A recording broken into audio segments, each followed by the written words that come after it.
Fala, Jovinho, tudo na paz? Me chamo Pedro Lima, sou professor de matemática da sala de exatas.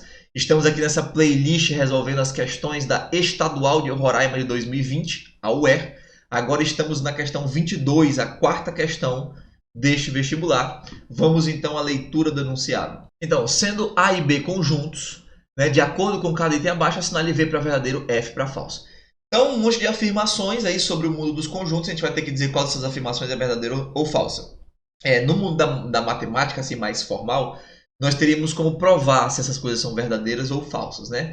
Para provar que é verdadeiro, nós teríamos que usar de artifícios lógicos, saber demonstrar coisas que não é a pegada do vestibulando. Então, por esse motivo, eu iria apenas resolver a questão e não provar cada um dos itens. Então, a brincadeira normalmente é assim. Quando você olha uma afirmação dessa e você acha que ela é verdadeira, eu vou tentar te convencer assim com um argumento meio intuitivo de que ela é verdadeira, mas não estarei provando. Talvez eu tente te argumentar com algum exemplo que aquilo é verdadeiro, mas eu te mostrar um exemplo que dá certo. Isso não é o suficiente para dizer que sempre daria certo. Mas aí, como eu não vou provar, você vai ter que aceitar a minha palavra, já que eu não estou demonstrando matematicamente. Mas se for uma proposição falsa, aí a gente tem que mostrar um exemplozinho, porque mostrar um exemplo que é falso é o suficiente para mostrar matematicamente que não é verdade sempre.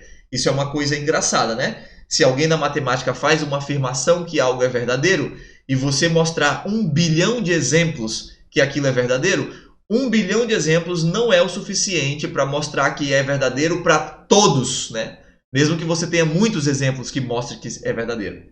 Mas o contrário já é muito melhor. Se alguém diz que alguma coisa acontece sempre e você consegue mostrar apenas um exemplo que aquilo está errado, isso já é o suficiente, logicamente, matematicamente, para mostrar que aquela afirmação é falsa. Então vamos ver aqui a proposição 1 que você vai entender do que eu estou falando. A proposição 1 está dizendo assim, olha, não interessa quais sejam os conjuntos A e B. Quando você fizer a operação A menos B, sempre será igual B menos A. E isso é uma afirmação falsa. E eu vou tentar te mostrar agora que isso é uma afirmação falsa. Então, eu botei aqui dois conjuntos. O conjunto A vai ser o conjunto apenas como elemento 1. E o conjunto B, o conjunto apenas como elemento 2. Quando eu fizer A menos B, o que é a operação A menos B?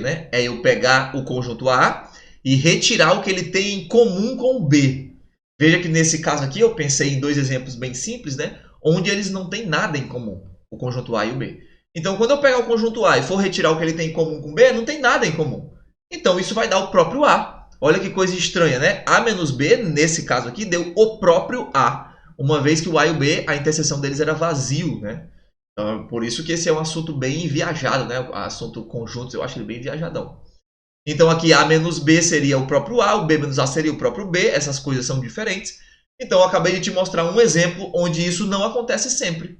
A menos B não deu igual a B menos A, portanto aquilo ali é falso. Vamos para a segunda, A segunda eu escrevi aqui só verdadeiro, porque eu vou tentar só te argumentar, de uma forma intuitiva. Então ele disse, A menos B está contido no A. Lembrando aí, o que é a operação A menos B? Eu vou pegar o conjunto A e irei retirar coisas que ele tem em comum com o B. Então, quando eu pegar o conjunto A já está contido no A, porque todo conjunto está contido nele mesmo. Então, caso eu faça essa operação A menos B e não aconteça nada, caso não tenha nada em comum, que foi o exemplo ali da proposição 1, o A estaria contido no A. Caso tenha coisas em comum, eu vou retirando elementos do A e vai tendo menos elementos. Só que esses menos elementos estão todos dentro do A, porque foi meu ponto de partida, Eu peguei o conjunto A e estou retirando algumas coisas.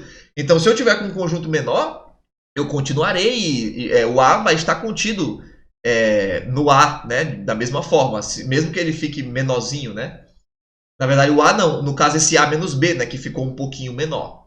Então, teria essa primeira opção de não retira nada, está contido no A. Pode ser que retire algumas coisas, continuaria a continuar. Pode ser que retire tudo, Se retirar tudo, que é o caso da proposição 4, a gente já está analisando, Se você pegar o A menos B e acabar retirando tudo do A, a resposta seria vazio. Caso isso aconteça, do A menos B dar o vazio, ou seja, retirou tudo, é porque o A estaria dentro do B, E mesmo nesse caso, essa resposta aqui, que poderia ser o vazio, está contido no A. Então, para todas as possibilidades, isso seria verdadeiro, né? Esse meu argumento em palavras não é o suficiente para dizer que está provado matematicamente, é só para tentar te convencer, né? Se tu quiser a demonstração matemática, você talvez tivesse que ir para o curso de matemática, que você seria muito mais feliz do que fazendo coisas como medicina, caso surjam essas dúvidas em você, né? Tipo, esse argumento para mim é fraco, eu queria a demonstração. Talvez você seja da matemática e não sabe. Então a 2 é verdadeira. Depois de toda essa viagem, então a 3 a gente já percebe que é falso, né? Porque eu vou partir do conjunto A, vou pegar tudo do A e vou retirar algumas coisas.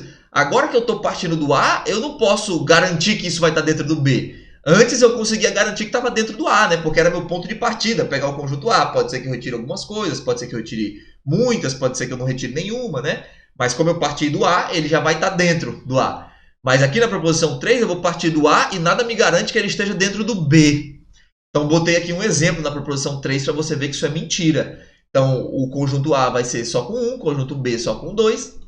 Veja que A menos B seria o próprio A, coisa que a gente viu na proposição 1, né? E o A não está contido no B, uma vez que os elementos do A não são todos elementos do B. Né? Então isso é falso, estou te mostrando aí um contra-exemplo.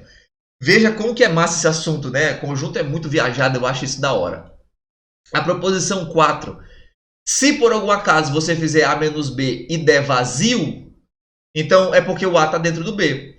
Verdade, foi o que a gente debateu na proposição 2, né? Se eu pego o A menos B e dá vazio, significa ou que o A já era vazio inicialmente, não tinha nada para retirar e a resposta deu vazio.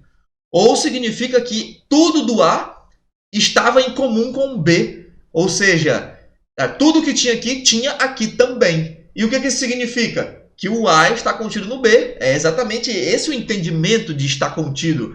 Tudo que está no A também está no B. Isso significa que o A está contido em B. Então essa proposição 4 é verdadeira. E ainda te atento a um pequeno detalhe. Gafanhoto, quando ele disse que o A menos B é igual ao vazio, e ele diz que o A está contido no B, isso aqui engloba a possibilidade deles serem iguais, né? Porque se ele dissesse assim, olha, se o A menos B é igual ao vazio, então o A é igual ao B, estaria falso.